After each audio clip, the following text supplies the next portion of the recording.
Welcome. Today I'm going to be teaching you ribcage programming through a lens of loadability. So this is kind of my loadability index.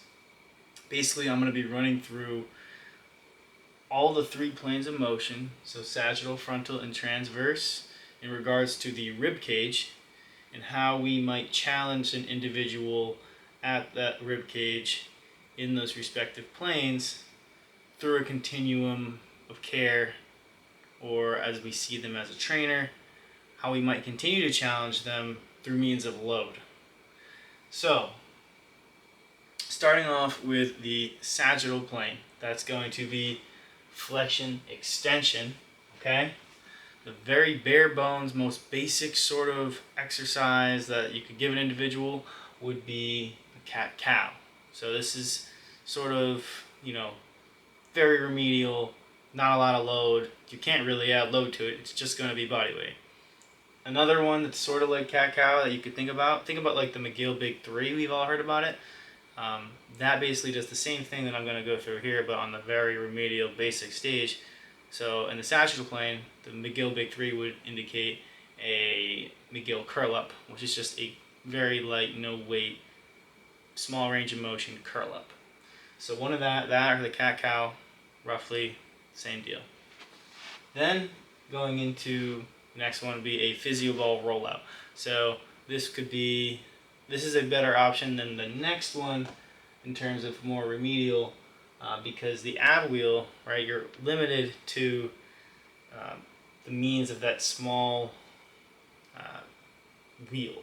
So you have a greater surface area, you're in more contact, you have more stability with a big physio ball when you're doing the ab rollout. And also it's prone to be a little less range of motion and less pressure through the spine and the abs. So loadability wise, we already talked about these ones.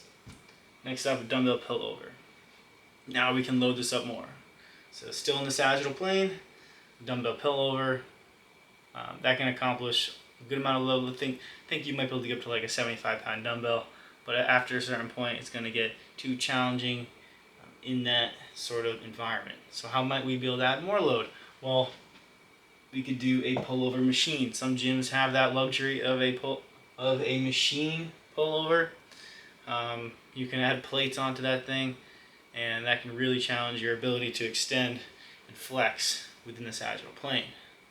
Going along with that theme, the next one is a kneeling cable crunch. So get on your knees, make sure that pelvis isn't moving, and flexing and extending the rib cage with a cable stack. So getting a rope, putting it on the sides of your head, and doing it, you can add a good amount of load, possibly a whole stack in that environment.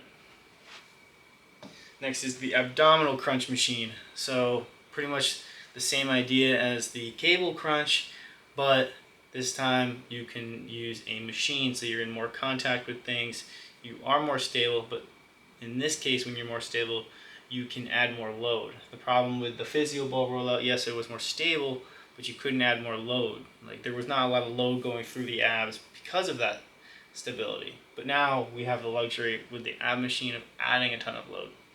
And then the last one to really challenge the spine's ability to flex and extend is going to be a Jefferson curl. I don't know if you can see it. I'll kind of move out of the way. A Jefferson curl. So that's kind of like one of the hardest things to do, and it's a great expression of sagittal plane rib cage strength and mobility and resilience. It's not something, it is extremely loadable, same just like a deadlift. Like you can just keep adding weight to the bar. However, you would want to start with a weight that you can handle and that is relatively light when you begin that exercise, just because even though you might be able to completely challenge all of these really well, Jefferson curl is a little bit different in terms of where the load is being applied. More of the lumbar spine as opposed to the abs. Is a little bit of a different resistance profile, but it's still in the sagittal plane for the rib cage, and is the most loadable. Going into the next sort of plane, we have the frontal plane. So that is going to be lateral flexion, right and left. So anything that looks like that, that's frontal plane.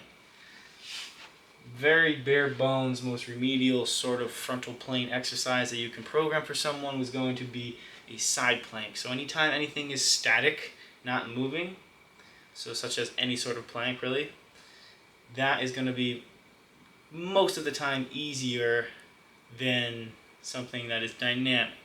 So in the case of a side plank, when you're programming it, the easiest version is going to be from the knees, a side plank. You could even elevate that from the knees side plank to the arm. That is going to be super easy. Then you can kind of go, still keeping it static, just go from a side plank from the feet. And then you can kind of go back to the knees and do side bends dynamically, and then go back to the feet and do a dynamic side plank. So dynamic is just kind of going down and up, moving. So that's the next one there, is a dynamic side plank. You can make a dynamic side plank more challenging by adding increased range of motion. You could elevate the feet on a surface, and then you could even add more elevation at the upper body so that you have a lot of room to do a side plank in dynamically. So that's kind of like the progression of the side planks. Now what can you do to challenge even further? Well, you could do a 45-degree side bend. Think of the 45-degree back extension machine. Some people use that for their glutes, their hamstrings, their low back. It's great, but you can actually stagger your feet on there and challenge yourself in the frontal plane.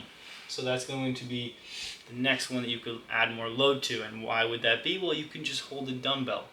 So you can add a dumbbell, and that can, over time, get really loadable. You might be able to hold a 100-pound dumbbell. But once you run out of dumbbells, you're kind of screwed. The next one you could do is a dumbbell standing side bend. So also the limiting factor of this is going to be the setup. So the 45-degree side bend is a little hard to set up with holding the dumbbell. You have to reach down and grab it. Maybe you have a friend. But if you're just standing and you're doing it, it's a lot easier to load that way. So you could argue which one of these two is more loadable. This is the way I put it, but they're pretty close together on the spectrum. I would say that with I wrote dumbbell, but you probably have more options here of things you can hold. Now that brings me into the next and final one in the frontal plane, which is a Smith machine standing side bend. Now it is extremely stable because that bar is not going anywhere. You're on 2 feet, and to re-rack, you just kind of turn your wrist or let it fall at the bottom. You can really add a ton of load through the frontal plane by using a Smith machine. That is probably the greatest expression of frontal plane strength. Lastly, going into the transverse plane, so that is rotation. That could be anti-rotation, or that could be rotation. So remember, anything that's static is easier than dynamic. So anti-rotation, or resisting the rotation, where nothing's really happening, just isometric contraction, that is going to be easier than a dynamic transverse exercise. So least loadable and most remedial is going to be a dead bug. This is because you have more surface area than, I actually forgot to include it, a bird dog, because think about it, in a dead bug you have your whole back on the ground, but on a bird dog you are limited to doing it from your knees and your hands. So, or you could even do a bird dog, sort of like a plank thing. That could be even harder, like not from the knees but from the feet.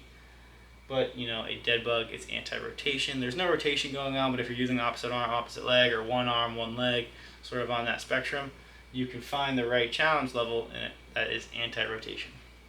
So bird dog, write it in right here. I'll even write it in right now. So right here, I'm going to put in a bird dog. If you want to keep challenging a bird dog even further down that route, you could do a bird dog row. That's a decent option, but you're very limited on how much you can actually load it up.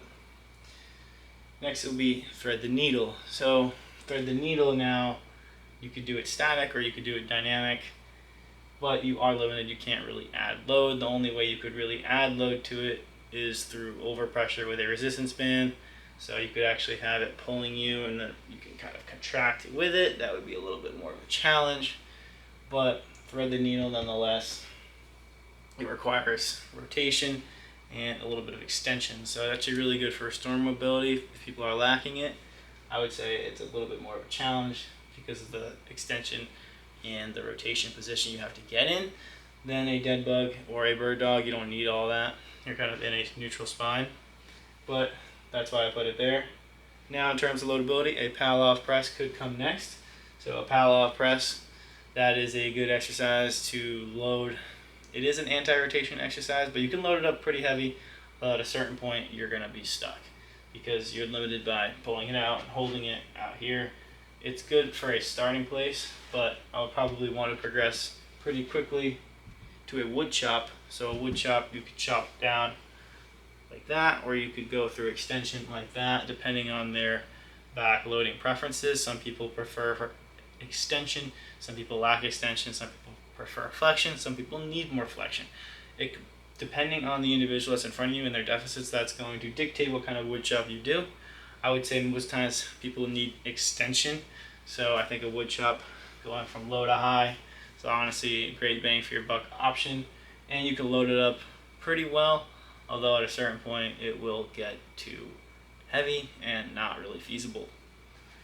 Lastly, the most loadable transverse plane exercise is going to be a single arm press or a single arm row. So, fun story, when I was younger and I saw people doing single arm presses, I thought they were really stupid. Why would you not just do two at once? Seems like you're just wasting time when you're doing the exact same thing. Turns out you're not actually doing the exact same thing, because when you're pressing with one arm, whether that be a machine, which is probably easier, machine would go here, dumbbell and cable kind of would be out here, you are having to co-contract the opposite side in coordination with your press, so has to resist that as you go through an extremely heavy load that's really unlimited in terms of just maybe how much you can actually hold in your hand for a dumbbell row, something like that. So lastly, single arm press or a single arm dumbbell row or single arm row, these are going to be the most loadable transverse plane rib cage exercise. Remember, all of these are for the rib cage.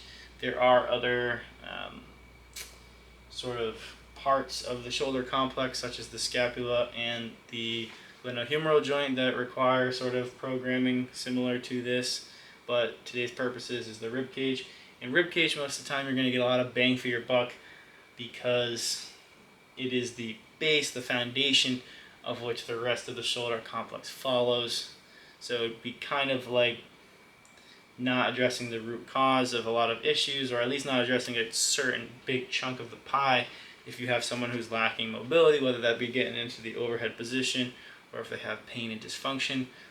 Always important to look at the rib cage, figure out where they fall on this spectrum, and then load them and challenge them adequately, because a lot of times with PT, we don't get to load people enough. Some people might just fall on the I like loading people way too much. Oh, you're good to do a Jefferson curl right off the start. It's going to be great for you. That kind of reminds me of those ATG people. They tell people just to start with Jefferson curls. No. Or you get the mill PT where they're just telling you, cat cows, let's do 3 sets of 10, then 3 sets of 15, then 3 sets of 20. But they don't know where to go after that. So this can make a huge difference when you're thinking of how to help someone with their programming. If you made it this far into the video, I hope you learned something. I hope this helps. This is all sort of a thought process that I learned through pre-script, so it is pre-script. Not going to take full credit for this kind of thought process, but this is my own thought process. Like, they didn't give me this on a piece of paper. I came up with this myself. But this is my sort of index when it comes to rib cage programming. Thanks for watching, and stay tuned for the rest of the episodes in this series.